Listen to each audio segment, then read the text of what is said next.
pada saat dia mencoba menggerakkan gerakan 3 periode. Diutuslah semua ketua partai politik, kita harus sebutkan. Airlangga Hartarto atau Golkar yang mensponsori, Muhaimin Iskandar mensponsori, Zulkifli Hasan mensponsori, Lanyala Mataliti mensponsori agar 3 periode. Saya dapat informasi itu adalah hasil pertemuan oligarki di IKN tanggal 11-12. Dan mengamanatkan bahwa harus menekan Prabowo agar tetap keberlanjutan daripada Presiden Jokowi, termasuk kabinet dan programnya. Ada ancaman 5 ancaman ke Prabowo kalau dia tidak diikuti. 13 Oktober, 7 hari sebelum dilantik. Terjadi kesepakatan untuk menetapkan kabinet-kabinet yang 17 orang masih Jokowi. Yang hari itu ada Luhut Binsar Panjaitan, ada Dasko. Jangan kita ajari Prabowo bagaimana melawan Jokowi. Karena dia sudah berkali-kali dikhianati. Orang ini permainannya sudah saling tahu. Jokowi punya kartu truf. Saya yakin juga Prabowo juga punya kartu truf. Kalau Pak Prabowo terlambat, 17 Agustus 2026, itu sudah harus menyingkirkan, sudah selesai waktunya berterima kasih kepada Jokowi dan kawan-kawan. Sudah selesai.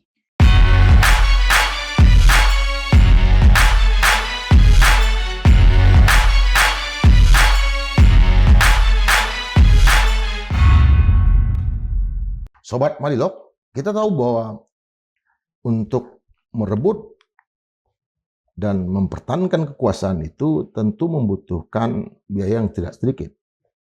Jadi di balik para penguasa, para politisi, aktor, itu selalu saja ada kekuatan modal, kekuatan kapital. Atau dalam bahasa yang sangat keren di Indonesia itu oligarki. Nah, kita mulai membaca dan semakin terbuka betapa pertarungan antara Presiden Prabowo Subianto dengan mantan Presiden Joko Widodo itu semakin terbuka. Artinya tidak lagi bersifat tertutup. Ada safari politik yang dilakukan oleh Presiden Joko Widodo, Presiden ke-7 ya. Tapi juga ada perilaku yang banyak juga dipesankan oleh banyak pihak agar tidak lagi terjadi komunikasi antara Presiden Prabowo dengan Joko Widodo. Dan tampaknya memang mulai renggang hubungan ini. Nah, tentu yang paling utama di balik itu semua adalah apakah kepentingan oligarki di belakang pertarungan ini juga mulai tampak, dan siapa-siapa saja, oligarki yang mana saja yang bermain. Karena kalau kita lihat bahasa politiknya Presiden Prabowo Subianto, misalnya terhadap gerakan massa, itu ada aktor yang mendanai. Untuk tidak berpanjang lebar, kita kembali menghadirkan sang manusia merdeka yang sangat kritis kepada kelompok oligarki, terutama yang 10 tahun terakhir ini berkuasa di Indonesia. Bang Said Didu. Siap. Selamat datang, Pak. Alhamdulillah, sehat. Sehat ya, Pak? Alhamdulillah. Ya. Bang, pertanyaan pertama saya, ketika Pak Joko Widodo memilih Lampung sebagai pijakan pertama dia untuk melakukan safari politik, itu apakah ini ada kekuatan oligarki atau difasilitasi oleh kekuatan oligarki? Saya pada saat pelantikan Presiden Prabowo, saya langsung menyatakan pertarungan perebutan kekuasaan baru dimulai. Karena yang nyata sebenarnya itu pertarungan kekuasaan itu bukan pertarungan antara Prabowo dengan Anies, tapi sebenarnya adalah pertarungan Jokowi dengan Prabowo. Itu sebenarnya yang terjadi di Indonesia. Nah, tadi saya masuk dulu kita mulai saja dari Lampung begini. kita harus membaca safari politik Jokowi ini sekarang adalah istilahnya sudah masuk di titik to kill or to be kill. Pak Prabowo mengalahkan oligarki atau oligarki yang mengalahkan Prabowo. Akhirnya di situ keluarkan simbol pelindung oligarki yaitu Joko Widodo. Yang sering saya katakan geng Solo oligarki Parcok. Oke. Nah, ini dimunculkan sekarang. Nah, dan kita lihat bahwa sebenarnya kita lihat kejadian lapangannya adalah bahwa saya menduga betul bahwa ini akan bergabung selain tadi intinya Solo oligarki Parcok. Nah, Parcok ini mulai pecah, nanti saya jelaskan. Parcok, tapi yang jelas akan bergabung di situ pasti saya yakin betul para koruptor dan di Lampung udah kelihatan. Para pelaku judi online, para pelaku penyelundup, para bandar narkoba akan bergabung untuk membiayai ini. Akan bergabung itu. Dan ini saya nyatakan itu pasti bergabung. Karena ini yang merasa semua terganggu oleh Prabowo. Jadi yang mau dibersihkan Prabowo itu oligarki, penyelundup, pengempang pajak, judi online, Pak Parcok itu berkumpul di bawah komando daripada Jokowi. Nah ini sudah sampai di titik itu. Itulah selalu saya katakan ini berhati-hati. Dan kita harus lihat bahwa sebenarnya yang terjadi di Indonesia ini adalah ada orang yang tidak mau rela kehilangan kekuasaan, yaitu Joko Widodo. Tidak rela kehilangan kekuasaan. Ingat pada saat dia mencoba menggerakkan gerakan 3 periode. Diutuslah semua ketua partai politik kita harus sebutkan. Airlangga Hartarto atau Golkar yang mensponsori, Muhaimin Iskandar mensponsori, Zulkifli Hasan mensponsori, Lanyala Mataliti mensponsori agar 3 periode. Ya kan? Setelah itu gagal karena Megawati ngotot, nggak bisa, kita harus beri apresiasi Pak Megawati bahwa kita harus hormati konstitusi. Dia paksakan anaknya lewat keputusan MK yang kita tahu persis bahwa bayangkan putusan MK itu dimasukkan hari Sabtu, hari libur, dan dianggap sah pada hari libur. Kemudian pasti publik harus ingat bahwa kakak ipar, adik ipar yang ada di sana tuh ketua MK siapa? Ya.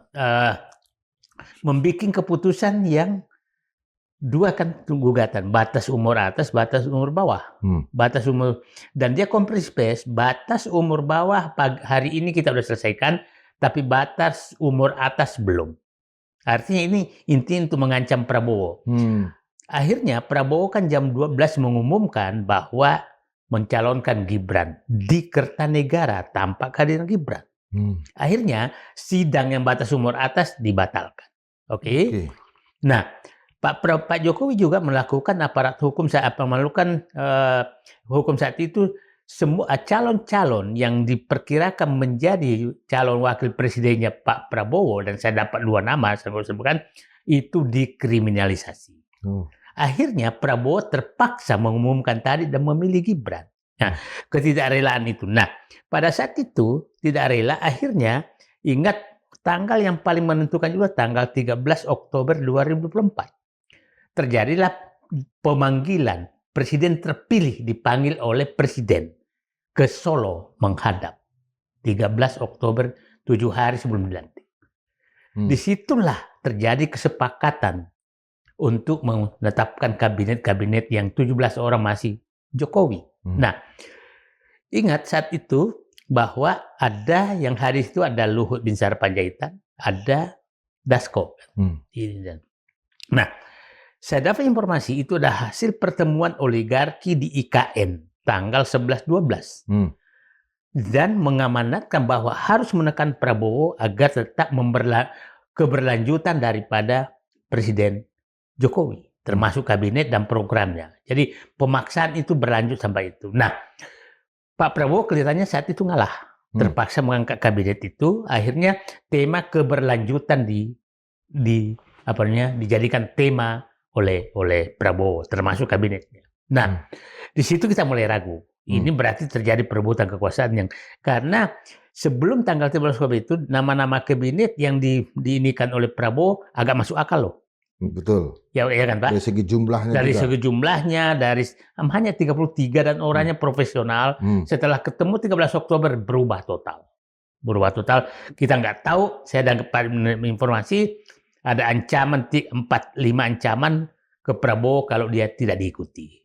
Nah, akhirnya, tapi kita lihat langkah berikutnya, setelah jadi presiden, Prabowo mencabut PSN yang hadiah ke oligarki. Kemudian memperlambat, bahkan mungkin menghentikan IKN. Jadi proyek-proyek yang ini dihentikan. Artinya Prabowo ngambil sikap tidak PSN PIK 2 ya? PIK 2, Rempang, ya. Banyak yang dihentikan oleh Prabowo. Nah, terus program lain juga di infrastruktur agak dirasionalisasi, IKN tidak dilanjutkan secara optimal.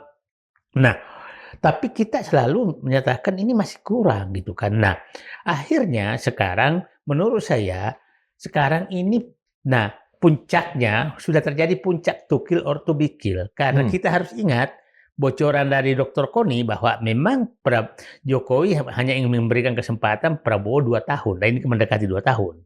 Mendekati 2 tahun. Nah, jadi sudah sampai ke titik to kill or to be kill antara Prabowo dengan Jokowi. Jokowi itu jangan dipanggil Jokowi sebagai individu loh. Ini oligarki di baliknya. Oligarki dan pelaku pelanggaran hukum, koruptor, judi online apa segala ada di balik itu semua gitu. Nah, ini yang dihadapi. Nah, diinikan oleh Prabowo. Jadi saya pikir ini memang Prabowo sudah. Tapi beginilah, jangan kita ajari Prabowo bagaimana melawan Jokowi. Karena dia sudah berkali-kali dikhianati.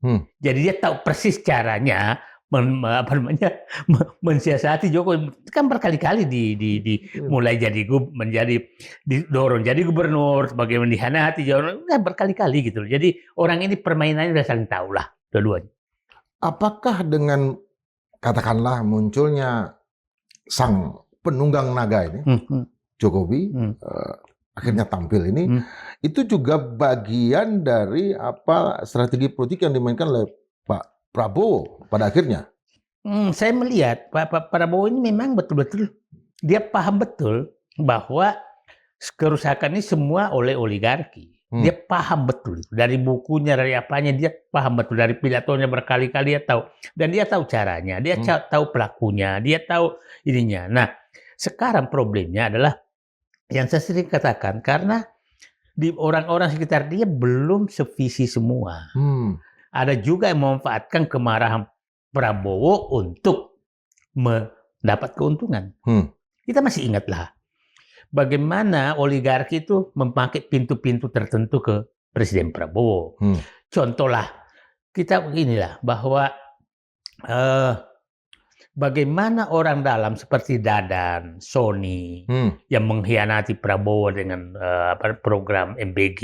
Ludwig ya? Ya, keluar ya. Itu bagaimana. Nah, itu Pak Prabowo harus sudah menyadari sekarang bahwa ternyata loyalitas tidak cukup untuk menyelamatkan beliau. Yang diperlukan adalah integritas.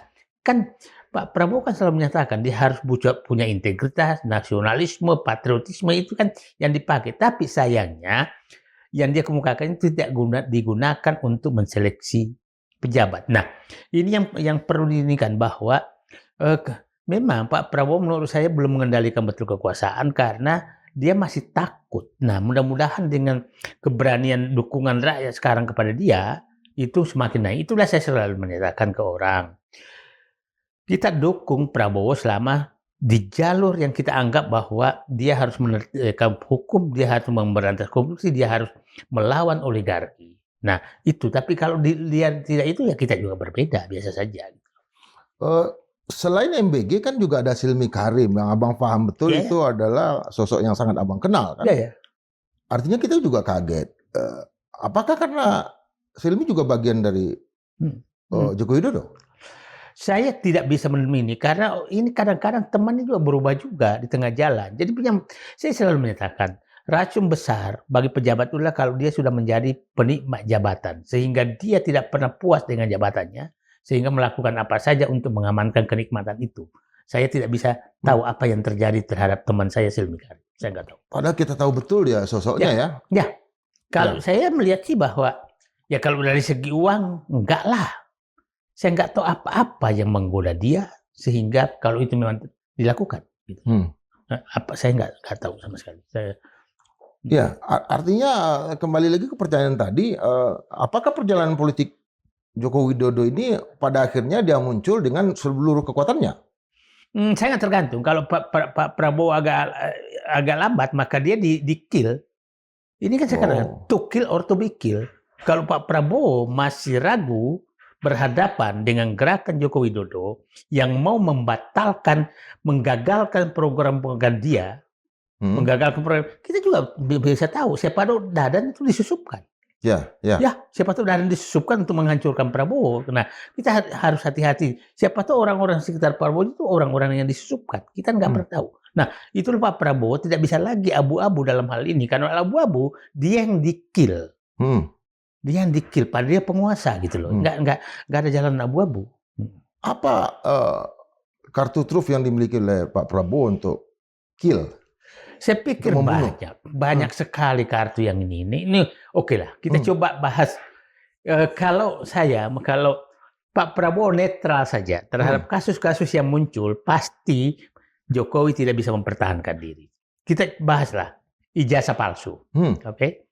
Ijazah palsu ini kan Prabowo punya pilihan, bisa meminta deponering kejaksaan demi, kan berkali-kali itu terjadi deponering karena demi ketenangan, bisa juga berlanjut atau karena memang alat buktinya ya? Ya, alat buktinya sidangnya terbuka. Nah, bagi publik yang mau berpikir sederhana, kan begini yang terjadi sekarang. Ada teman, Roy Suryo, Tifa, dan kawan-kawan melaporkan bahwa ijazah yang digunakan oleh Jokowi untuk mendaftar yang dipublish itu palsu. Itu. Jokowi menyatakan saya punya ijazah. Yang pertanyaan apakah ijazah yang dia punya itu kalau memang ada? Kalau ini kan, sama atau berbeda dengan yang dipakai yang di teman-teman. Kalau itu sama, artinya ijazah yang dipegang Pak Jokowi palsu dong. Oke? Kalau itu berbeda, tadi itu kan kalau ada.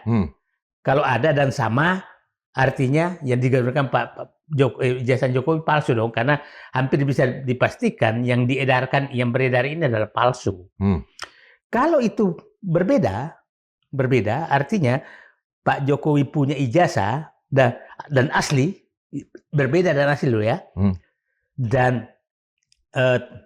berbeda dengan yang beredar, artinya Jokowi pernah menggunakan ijazah palsu untuk mendapatkan jabatan.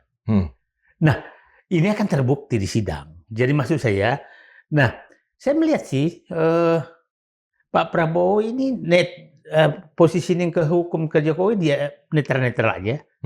Netral-netral aja. Jadi saya berharap Pak Presiden yang netral aja lah melihat ini, biarkan aja bergulir di persidangan, saling membuktikan gitu kan. Nah, karena teman-teman saya juga ini berkeyakinan bahwa ini palsu gitu. Nah, saya pikir ya, bayangkan tokoh setingkat Megawati, Yusuf Kala sudah menyatakan apa sih susahnya, tunjukin aja. Betul. Ya kan, tapi nggak digubris terus. Nah, sekarang saya melihat sudah mulai agak menghindar terus Jokowi ini, sudah nggak mau hadir di sidang. Jadi dia menurut saya bahwa dia masih bisa mengendalikan penegakan hukum. Nah, kita lihat Bung Indra, waktu kasus penangkapan Roy Suryo sama Tifa, nah itu kan menurut saya di kepolisian sudah terjadi dua faksi itu. Ya. Faksi yang ingin ditahan dan faksi yang tidak mau ditahan.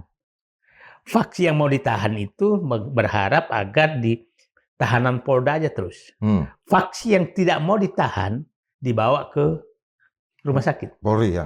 Itu kan bukan tahanan. Ya. Nah, pada saat diangkat dari rumah sakit Polri ke kejaksaan, faksi yang tidak mau ditahan itu tidak diborgol pada saat dinaikkan di tahanan.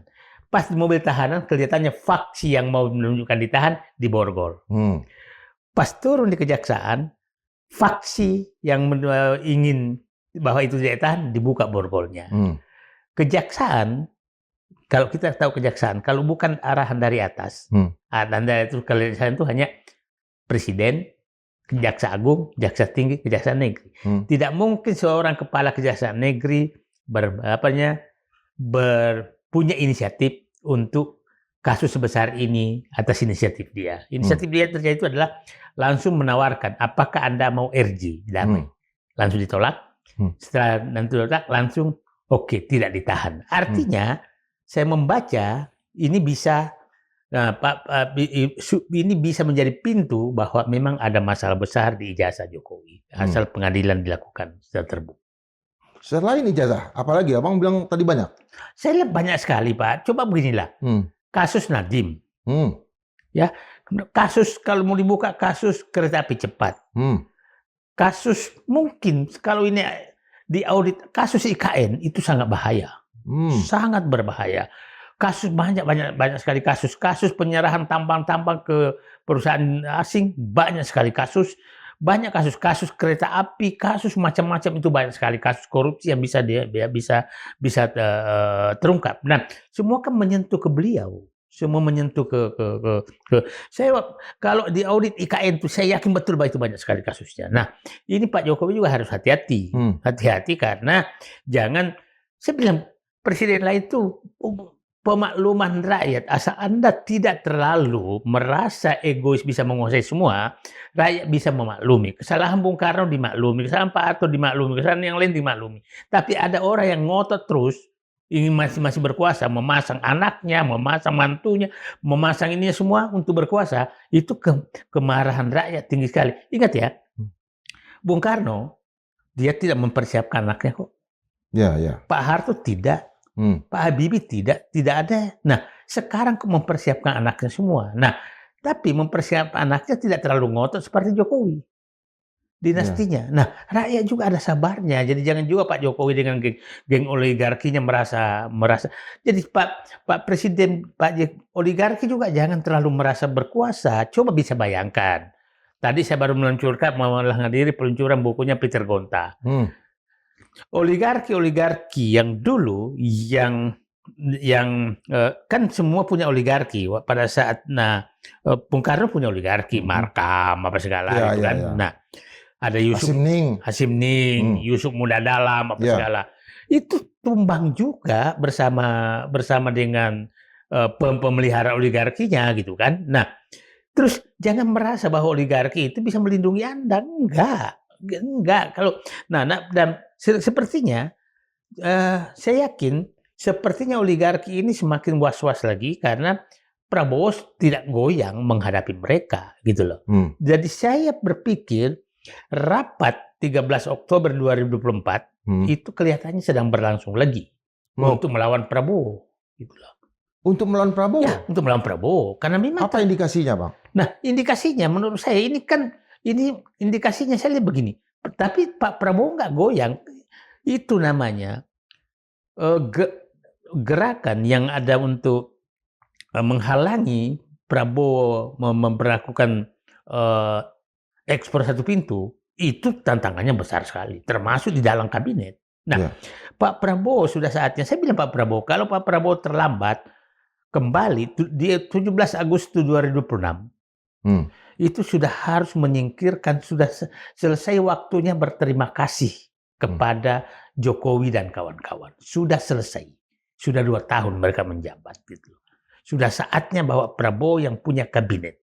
Bukan lagi keberlanjutan dari Jokowi. Nah, orang-orang yang menurut saya yang susah untuk melakukan, yang susah kita mengharap melakukan penertiban, itu harusnya di-out. Kita kasih contoh lah. Apakah kita bisa percaya bahwa Bahlil bisa menertibkan tambang? Sementara pada saat Jokowi, dia diberikan kekuasaan membagi-bagi tambang. Oke?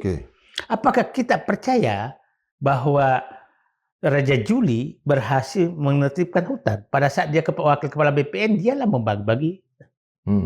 Apakah kita, mohon maaf aja, apakah kita percaya kepada senior kita Airlangga Hartarto yang kita tahu persis dialah yang ini undang-undang cipta kerja yang memberikan keluasan semua. Jadi orang-orang yang, nah untung cepat dia dulu, ya kayak Erick Thohir lah. Tidak mungkin kita bisa mengharap pembenahan BUMN dengan Erick Thohir masih ada.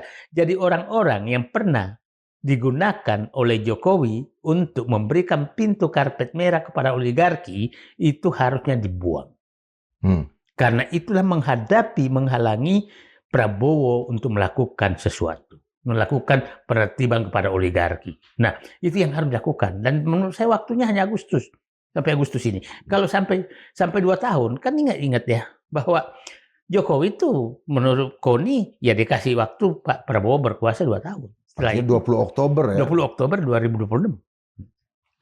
Ketika Mokhtar Yadi Mekarta yang memberikan 30 hektar lahannya kepada pemerintah, itu apa juga menunjukkan bahwa kelompok oligarki yang di sekitar Jokowi itu mulai terpecah dan sebagian sudah mulai memahami bahwa ya mereka itu memang harus patuh kepada kepala negara atau rezim yang baru. Oke, kita harus beri apresiasi hal seperti itu, tapi kita juga harus tahu lah, pejabat-pejabat yang jadi pemasar Meikarta juga harus bertanggung jawab dong. Kita tahu bagaimana Zulkifli Hasan itu selalu menjadi bemper oligarki di mana-mana. Kan datang Suryo Paloh, ya kan?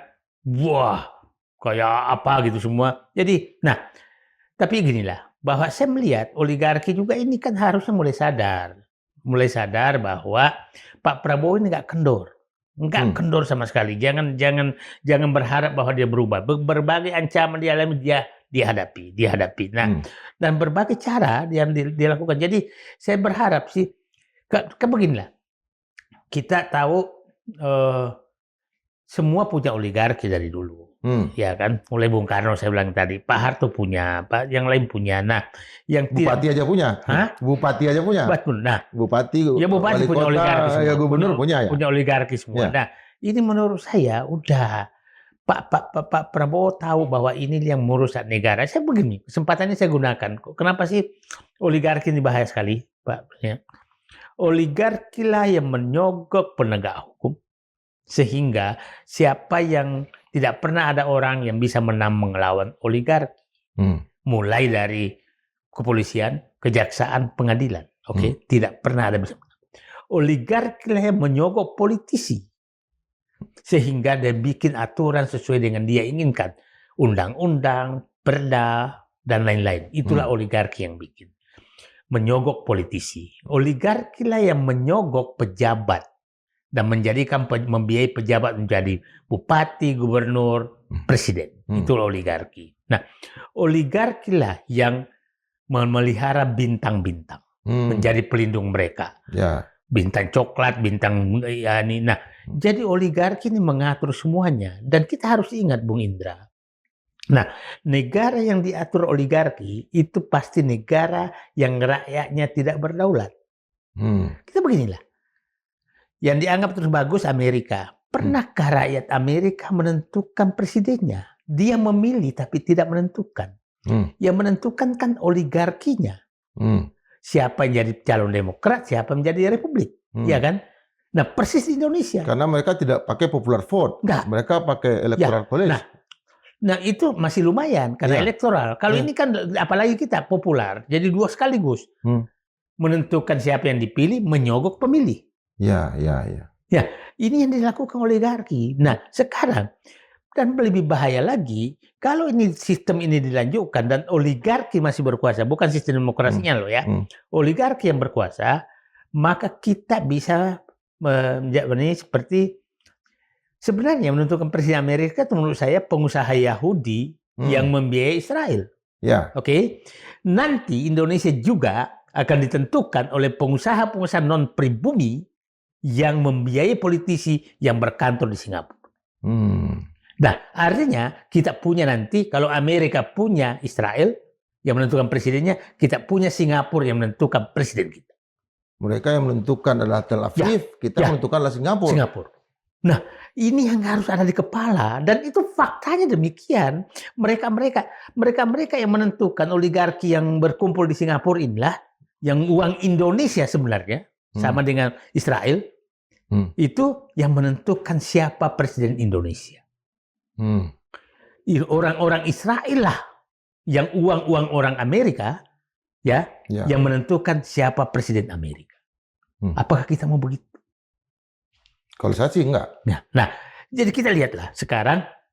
Nah, kita lihat bahwa yang menarik tuh Cina, Korea Utara, dan Rusia yang kita anggap negara komunis. Tapi saya menyatakan bahwa dia melaksanakan pasal 33 Undang-Undang Dasar 45. Dan saya dengar Pak Prabowo akan tegak itu terus pasal 33 Undang-Undang Dasar 45. Nah, kita tahu bahwa pasal 3 Undang-Undang Dasar 45 adalah kekuasaan negara, kemudian BUMN, koperasi. Yang perlu diwaspadai adalah Pak Prabowo ini ada psikologisnya ingin cepat, ingin besar. Dan dimanfaatkanlah orang-orang di sekitarnya itu untuk gerakan cepat itu. Nah, ini Pak Prabowo harus, karena cepat dan ini nggak bisa. Seperti sebenarnya Koperasi Merah Putih, itu nggak bisa cepat kayak begitu. BMBG tidak bisa cepat kayak gitu. Nah, ini ada yang memanfaatkan emosi, keinginan Pak Presiden. Udahlah, Bapak tenang-tenang aja, Bapak jalan. Kan harusnya belajar beginilah. Bagaimana dulu Pak Harto, lambat tapi berhasil. Nah, Abdi masuk desa misalnya. Abdi masuk desa, enggak terlalu masalah. SD Impres, ya, sebelum menjadi SD. Puskesmas, apa segala, itu. Nah, tapi jangan terlalu ini, karena orang-orang sekitar beliau itu memanfaatkan psikologis itu. Tapi saya bersyukur bahwa Pak Prabowo mulai menyadari bahwa ada yang memanfaatkan psikologisnya dia untuk kepentingan dia, untuk kepentingan pelaksanaan. Jadi kita harus sadari betul bahwa niatnya oke, tapi pelaksanaannya sangat bahaya. Yang paling bahaya menurut saya adalah Pak Presiden ini mengabaikan good governance dan good corporate governance. Itu yang diabaikan. Karena diabaikan itu, maka seleksi orang-orang yang masuk kepada pelaksana itu diabaikan. Akhirnya kriterianya menurut saya lebih banyak kepada loyalitas. Ternyata loyalitas tidak menjamin bahwa itu program itu sukses. Oke, di satu sisi kan ada tadi kartu truf yang dimiliki oleh Pak Prabowo. Nah, Jokowi, apakah dia punya selain katakanlah memanfaatkan bagaimana kita melihat secara elektoral kan sekarang tingkat keterpilihan Prabowo dengan Gibran ini makin mendekat gitu. Nah, itu yang dia manfaatkan katanya untuk 2029, tetapi juga sekaligus jangan-jangan untuk kudeta dalam jangka pendek. Apalagi yang dimiliki oleh Jokowi untuk katakanlah melawan Prabowo? Banyak isu kayak begitu. Bahwa seakan-akan Pak Presiden Prabowo, Jokowi megang rahasia kepada Prabowo. Banyak cerita. Tapi bagi saya, bagi orang lain, bahwa mungkin perlu bahwa kita memaklumi kesalahan yang kalau memang ada, asal Pak Prabowo konsisten untuk mewujudkan apa yang dikatakan bahwa kedaulatan dari rakyat, ekonomi dari rakyat, keadilan dari rakyat, korupsi diberantas. Kita maklumi itu. Jadi tidak perlu merasa Jokowi punya kartu truf. Karena saya yakin juga Prabowo juga punya kartu truf. Oke. Ya kan? Jadi jangan coba saling mengancam itu. Nah, Pak Prabowo dia berkuasa dan dia menurut saya lagi sedang niatnya ada di track yang benar. Track yang benar, rakyat akan bersama dia. Jadi jangan menganggap orang-orang saya bisa didapat Pak Jokowi punya kartu truf loh, macam-macam ceritanya ke saya. Tapi saya bilang kalau punya kartu truf, ya Pak Prabowo juga pasti punya kartu truf loh terhadap Jokowi. Mau saling ngadu kartu truf. Nah, tapi beginilah. Nah, ini kita lihat beginilah. Sangat aneh kalau menyatakan bahwa kan waktu demo mahasiswa lah. Demo mahasiswa kan seakan-akan aparat. Nah, kita harus hati-hati begini. Karena jadi saya menduga memang di polisi ini dua faksi sudah. Faksi yang masih loyal ke Solo dan faksi yang sudah loyal ke Prabowo. Faksi yang loyal kemarin itu waktu demo, menurut saya itu faksi yang loyal ke Solo, yang ingin membusukkan Prabowo dan memaniskan Gibran. Bayangkan 4.000 polisi diturunkan untuk menghajar mahasiswa yang mau demo, yang resmi, terus puluhan polisi membuka jalur masuk ke istana wakil Wapres dengan dikasih uang. Oke? Nah, ini pembusukan dari dalam. Bahwa Prabowo anti mahasiswa, Jokowi Gibran Wapres pro mahasiswa, Pak Ruslan Sogok. Terus yang menariknya mahasiswa yang menghadap Gibran itu alumni BMSI berpersatuan menghadap dulu Jokowi baru menghadap Gibran. Nah, ini sudah benar-benar perang, benar-benar head to head udah. Jadi, nah apa yang dilakukan? Contoh juga gini. Sementara Prabowo dikritik tentang MBG, datang Gibran mengunjungi daerah-daerah bahwa memang MBG harusnya ke daerah tertinggal saja. Jadi dah head to head ini. Jadi udah jadi nah 3T kata dia kan. Ya, hanya 3T padahal itu ininya jadi seakan-akan sudah mengkritik, presiden kau salah, aku yang benar. Presiden Prabowo, kau salah terhadap menangani mahasiswa, aku yang benar. Jadi udah kayak begitu sekarang. Jadi nah ya itu jadi ya saya katakan tadi Pak Prabowo to kill or to be killed udah nggak bisa. Nah, nggak bisa lagi gitu. Nah, jadi kalau itu, nah, tapi saya melihat faksi ini sudah mulai. Nah, kita harus ini tadi sambutan presiden di ulang tahun Bayangkara tadi agak tajam loh. Apa yang abang lihat? Contoh dia menyatakan. Jokowi juga hadir kan?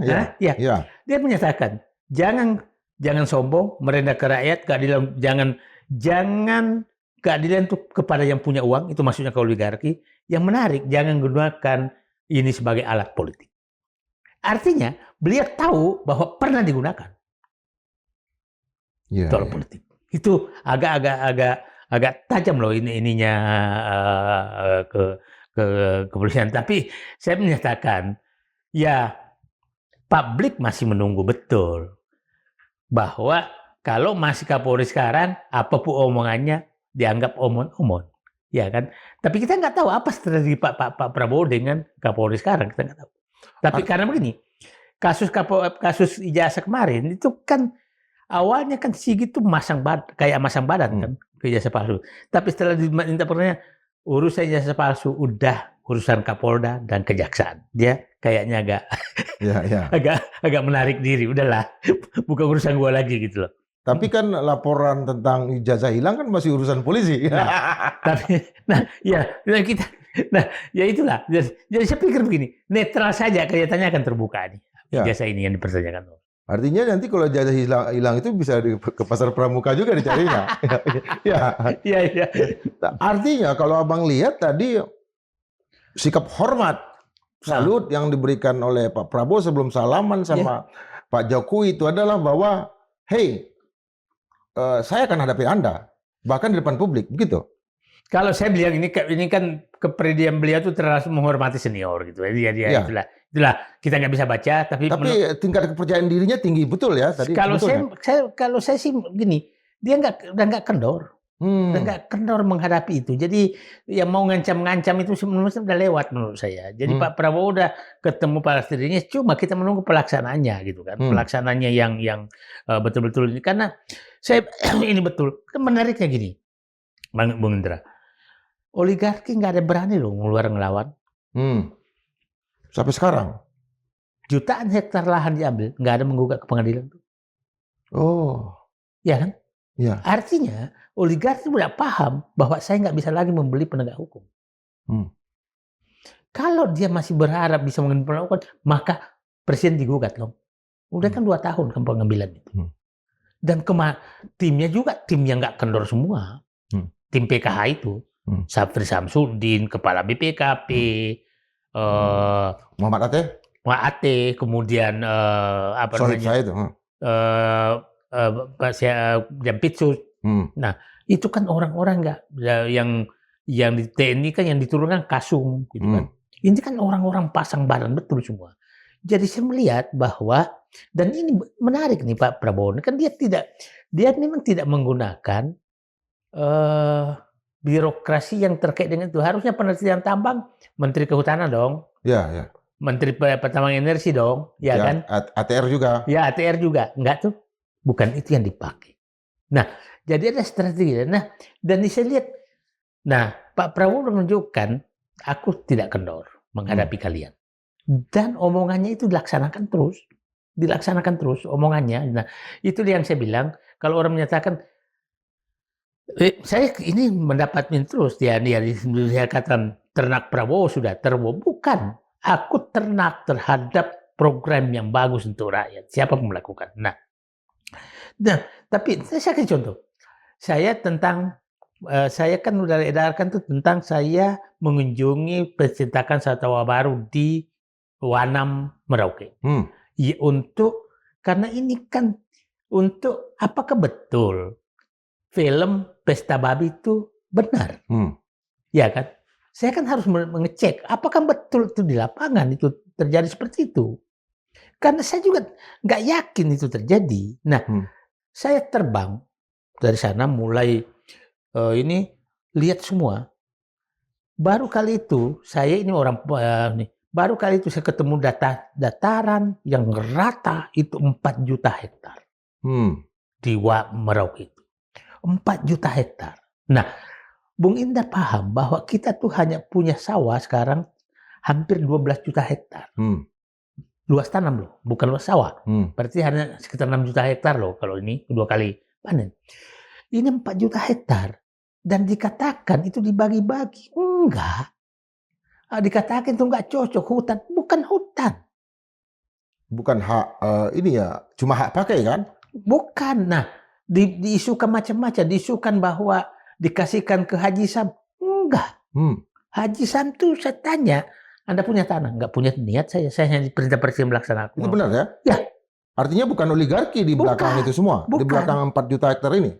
Nah, yang Pak Jokowi membagi saat itu, kan ada 4 juta hektar. Hampir 1,5 juta hektar dibagi ke oligarki. 1,5 juta hektar dibagi ke oligarki. 1 sama juta, Pak Jokowi? Ya. 1 juta hektar dikasih untuk food estate. Jadi yang membagi itu Jokowi. Nah, itu menurut saya mau dihalangi oleh Pak Prabowo. Nah, yang menarik, dia bilang hutan sudah diambil alih dibagi-bagi. Bukan. Pemerintahan sebelum Jokowi membagi-bagi hutan itu menjadi kebun sawit. Pak Prabowo mengambil alih kembali itu hampir 900.000 hektar. Tapi bukan saya membela, itu faktanya. Pak Prabowo memasukkan pembangunan food estate itu supaya yang oligarki ini berhenti. Nah, daripada diambil lagi. Dan tidak ada sama sekali ya buang APBN belumnya. Saya justru bilang, loh, Pak Haji Sam ini resikonya gede loh. Karena mungkin sudah hampir 4,5 triliun habis. Dan nggak tahu mau dibayar dari mana. Dan bukan tanahnya dia. Itu di kontraktor untuk membangun untuk negara. Dan saya tanya ini berapa biaya per hektar kira-kira. Dia bilang 35 jutaan. Loh, murah sekali di Papua. 35 juta hektar. Kita membangun sawah sekarang 50 juta loh di mana-mana. 35 juta. Nah, jadi kalaupun negara nanti membayar, saya tidak menyatakan harus dibayar. Ya, itu. Nah, jadi artinya membayar ke pekerjaan yang dilakukan. Pekerjaan dilakukan dan itu diserahkan ke rakyat. Diserahkan ke rakyat itu tanah itu. Pekerjaan rekonstruksinya, eksplorasinya segala macam. Kan harus dibayar kan? Harus dibayar. Kalau minta dibayar kan nggak nagih juga. Nggak nagih juga. Nah, jadi saya melihat. Nah, itulah kenapa saya pingin turun sekarang. Karena kita tidak tahu juga isu-isu yang dikembangkan itu menghantam program bagusnya Prabowo oleh oligarki baliknya, kita nggak tahu, kita harus meluruskan. Nah, saya kan menyatakan, MBG saya hajar karena memang salah. Kalau salah aja. KDMP saya tanda tanya loh. Agrinas KDMP. Ya? Karena Agrinas belakangnya. KDMP saya tanda tanya. Karena saya lihat amburadul juga. Yang saya ini lagi minta diawasi, program hilirisasi. Karena ini penumpang gelapnya juga banyak. Yang diperluasi juga adalah program renewable energy. Energi baru terbarukan. Ini perlu juga diawasi, penumpang gelapnya juga yang banyak. Nah, itu yang kita awasi, program dia yang penumpang gelapnya. Yang kita awasi, gitu loh Pak Prabowo. Nah, itu posisi saya sekarang, penumpang gelapnya itu. Program yang masalah kita harus luruskan. MBG harus diluruskan, KDMP harus diluruskan.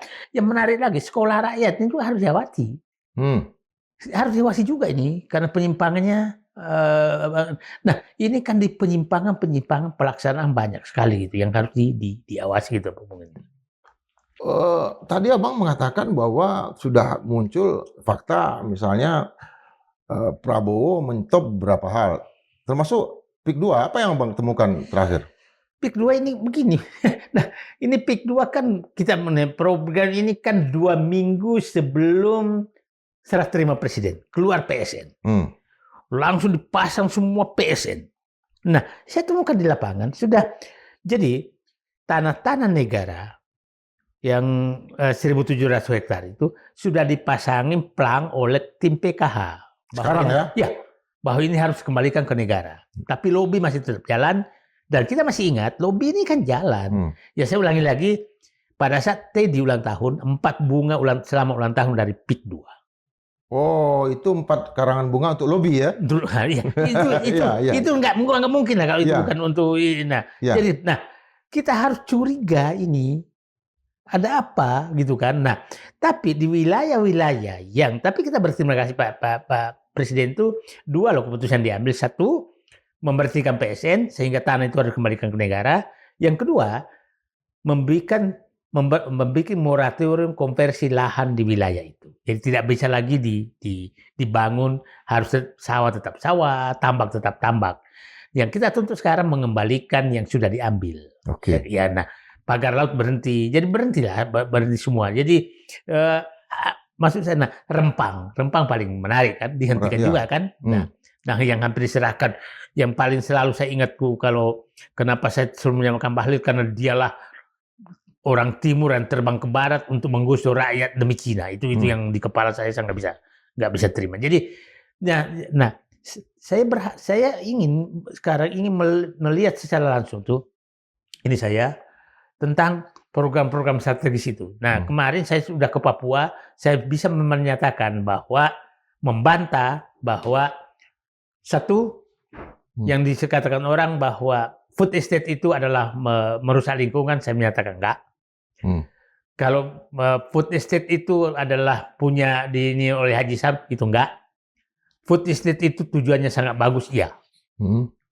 Karena kita kalau menghasil 1 juta hektar, maka kita menambah sekitar 2 juta hektar luas tanam. Maka kita meningkatkan produksi mendekati 30%. Kalau kita ingat itu Rempang itu dulu katanya membangun industri untuk membuat kaca ya? Ya. Butuhnya cuma 100 hektar, mau dibebaskan 7.000 hektar. Dan ada nama salah satu oligark ya? Oligark. Nah, tapi oligarki ini sebenarnya ada komunikasi. Dia menyatakan nama aku dipakai, yang makan bukan saya. Oh. Akhirnya dia nggak marah kan? Oligarki nggak pernah marah kan? TW ya? Nggak marah kan? Ya, kita harus sebut itu ya. Tommy Winarti itu nggak pernah marah loh. Karena nama dia yang disebut. Nama dia disebut, padahal yang nikmat bukan dia. Oke. Nah, jadi maksud saya, nah inilah artinya jejak rekam dia pun di bidang industri ini kan nggak ada. Dan mungkin merasa dia dipakai namanya doang gitu kan. Oke. Kalau dia merasa terganggu, marah dong. Ya. Kan? Jadi artinya kalau kita membaca tadi dari apa yang Bang lihat itu, memang kehadiran Jokowi ini merasa bahwa memang dia harus memimpin. Ya, dia di depan. Memimpin lagi para perampok rakyat, perampok negara. Or to be killed. Ya, dia ingin menunjukkan, aku masih siap memimpin kalian loh. Kalian tuh adalah oligarki yang tukang sogok. Kalian yang judi online. Kalian yang penyelundup, kalian yang transfer pricing, kalian itu dia menyatakan ayo kita rebut lagi kekuasaan. Itu menurut saya. Armada mereka yang bergerak di seluruh daerah. Yang Abang lihat. Saya kasih contoh beginilah. Di daerah saya, partainya dia itu banyak sekali pendukungnya sekarang. Di Sulsel. Aneh. Saya pulang ke sana, mobil mewah-mewah semua. Yang ditempel partai itu. Dan publik tahu yang punya mobil mewah ini apa profesinya. Publik tahu. Publik tahu. Sebagian itu adalah, mohon maaf, kampung saya itu kampung yang pasti kenal Sidra Pindra itu narkoba. Dua adalah penipu online. Penipu online. Dan saya kalau pulang, itu mobil-mobil itu yang ada partai. Yang kita tidak tahu apa kerjaannya tapi kaya raya. Apakah setelah di Sumatera, apakah Jokowi juga berani untuk melakukan safari politik di Sulawesi? Nah, atau jangan-jangan takut karena ada Bang Enggak juga. dulu di sana? Enggak juga. Die hardnya Jokowi sekarang tuh orang Sulawesi loh. Ahmad Ali. Tadi. Andi Aswan. Siapa Ade. Kan orang Sulawesi semua. Yang sudah mundur juga dari DPR siapa? Sose. Ketua Nasdem Sulsel. Iya, siapa? Ya, itulah. Ya, itulah. Ya. Nah, ini kita tahu komunitas itu. Kita tahu komunitas pendukung Jokowi. Kita tahu. Nah, rakyat harus memilah. Memilih mana, ya kan? Kita kan paham. Cuma kita tidak bisa membuka. Dan kita tidak bisa, pasti ini. Jadi, publik paham. Komunitas siapa pendukung Jokowi. Publik paham. Dan kita harus sampaikan. Saya kemudian komunitas itu, komunitas jelas Solo oligarki Parcok. Dan ada Parjo juga di dalam. Kalau Pak ini ada Parjo juga. Ya, tadi pelaku pelanggar hukum, koruptor, di situ. Artinya nggak ada lagi yang namanya. Dulu pas awal Pak Jokowi jadi presiden, dia melarang, nggak boleh ada menteri yang rangkap jabatan jadi politisi, pimpin partai. Tapi sekarang udah dilanggar semua ya. Semua tabula rasanya kejokowian itu udah hilang ya. Ya, saya kan di dalam Jokowi hampir 2 tahun. Ya kan, jadi paham perubahannya tuh. Saya bilang Pak Jokowi itu mengkudeta dirinya itu 2016. 2016 tuh diawali dengan memecat semua menteri-menteri yang bagus-bagus. Anies Baswedan, Sudirman Said, Risa Ramli, Yudi Krisnandi, Ferry Musdalbadan. Ya kan, ini simbol-simbol diganti dengan oligarki. Penyalur oligarki. Itu di situ. Nah, di situ Jonan juga ya. Jonan gitu kan. Sudirman Said ya. Ya Susi yang kedua, tapi ya puncaknya memang periode kedua. Sudah. Jadi dia menurut saya bukan mengkudeta dirinya. Dia menyatakan saya harus realistis bahwa yang bisa bertahan adalah yang memihak kepada oligarki. Gitu kan. Lalu apa yang kita bisa percaya dari Jokowi hari ini, Bang? Yang saya bisa percaya bahwa di setiap saat hanya licik dan bohong.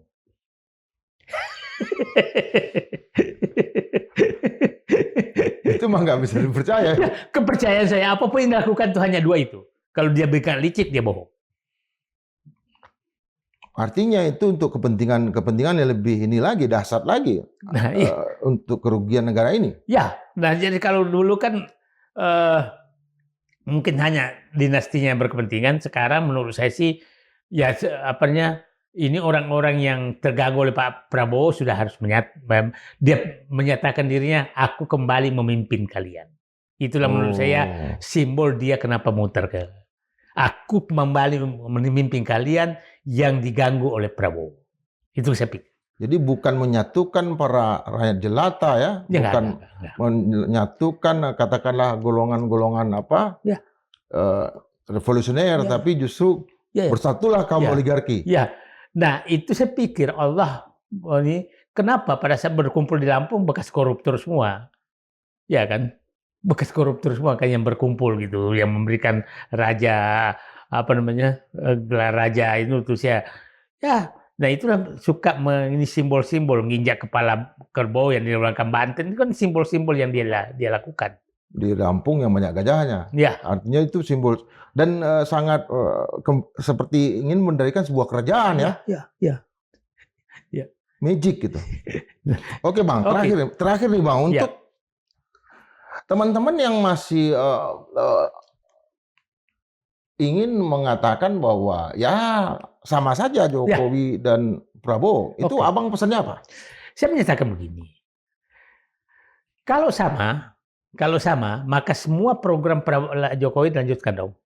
IKN, PSN, kemudian bagi-bagi tambang. Dia tidak akan menyentuh oligarki. Ya kan? Karena itu kan teman Jokowi. Dia tidak akan menyentuh judi online, dia tidak akan menyentuh penegakan hukum, dia tidak akan menyentuh itu. Tapi semua itu disentuh. Jadi semua yang menjadi prioritasnya Jokowi, dia hentikan. Nah, dia kembali ke rakyat. Yang problemnya adalah yang selalu dipertanyakan orang hanyalah kenapa orang Jokowi masih dipakai. Itu kan hanya itu aja. Oke. Kalau program saja enggak. Yang problem adalah kenapa orang Jokowi masih dipakai. Kenapa cara Jokowi masih dipakai? Cara Jokowi itu contohnya menempatkan orang-orang yang tidak berkompeten di jabatan-jabatan komisaris dan direksi masih berjalan. Ya kan? Jadi menurut saya kepercayaan publik bahwa Presiden Prabowo masih keberlanjutan daripada Jokowi adalah karena masih tidak berani menyentuh orang Jokowi. Sekarang saatnya untuk membakar kapal itu ya. Ya, nah, untuk memutus. Ya, dia berani menyentuh orangnya, tapi dia tidak berani menyentuh orangnya Jokowi. Kalau Pak Prabowo melakukan itu, maka kepercayaan publik langsung naik. Menurut Abang berani nggak Prabowo melakukan itu? Saya melihat karena keberanian muncul tergantung musuh juga. Okay. Nah, karena Jokowi sudah memproklamirkan diri kembali menjadi ini, ya Pak Prabowo harus muncul juga. Oke, I'm presiden. Dan sudah keluar kata-kata kan, dan kita tidak tahu tujuannya. Saya 4 kali kalah, saya nggak pernah mengganggu presiden yang terpilih. All president man ya? Ya. Nah, jadi, kita nggak bisa baca itu apa maksudnya, ya kan? Apa maksudnya? Kalau saya membaca, lu kalah, jangan ganggu-ganggu gua. Nanti kita tanya ke Prof. Subiarto. Maksudnya Bang.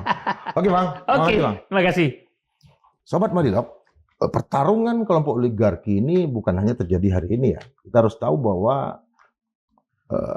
yang paling lama menjajah Indonesia itu bukan negara Belanda, kerajaan Belanda, tetapi adalah VOC. Satu korporasi dagang yang didirikan oleh para pengusaha dan jumlahnya kalau tidak salah 17 orang. Lalu ketika politik etis muncul dan segala macam, kita juga melihat bahwa muncul yang namanya Volksraad, satu organisasi parlemen yang pura-pura, dan artinya mereka harus berkiblat terus kepada kepentingan penjajah di Belanda sana.